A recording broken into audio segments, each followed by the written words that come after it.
America మరియు Iran మధ్య 14 రోజుల పాటు 2 వీక్ సీజ్ ఫైర్ అనౌన్స్ అయింది. అసలీ వార్ ఎందుకు మొదలైంది? ఫిబ్రవరి 2026 చివర్లో అమెరికా, ఇజ్రాయెల్ కలిసి ఇరాన్పై భీకర దాడులు మొదలుపెట్టాయి. ఆ దాడులకు కౌంటర్గా ఇరాన్ గ్లోబల్ ట్రేడ్కి గుండెకాయలాంటి స్ట్రెయిట్ ఆఫ్ హార్ముజ్ని క్లోజ్ చేసి పెద్ద షాక్ ఇచ్చింది. ఇరాన్ దాడులు, హార్ముజ్ బ్లాక్తో ఒక్కసారిగా గ్లోబల్ ఆయిల్ ప్రైసెస్ ఆకాశాన్నంటాయి. పరిస్థితి చేయి దాటిపోతుండటంతో అమెరికా ప్రెసిడెంట్ డొనాల్డ్ ట్రంప్ ఒక డెడ్ లైన్ విధించారు.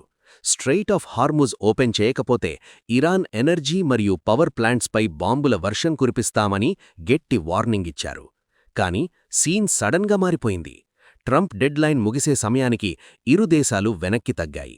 పాకిస్తాన్ మధ్యవర్తిత్వంతో ఈ సీజ్ ఫైర్ సాధ్యమైంది. ఏప్రిల్ 11న ఇస్లామాబాద్లో పీస్ టాక్స్ జరగబోతున్నాయి.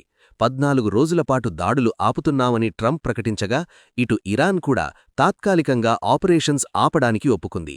కాని ఇరాన్ ఇక్కడొక కండిషన్ పెట్టింది. ఇది వార్ ముగింపు కాదు అని క్లారిటీ ఇచ్చేసింది.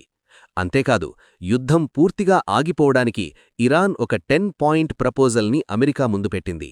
ఇరాన్పై ఉన్న ఆంక్షలు మొత్తం ఎత్తేయాలి, ఫ్రీజ్ చేసిన మా ఫండ్స్ రిలీజ్ చేయాలి, యుద్ధ నష్టపరిహారం చెల్లించాలి లాంటి భారీ డిమాండ్స్ పెట్టింది. మరి ఈ డిమాండ్స్కి ట్రంప్ ఒప్పుకుంటారా?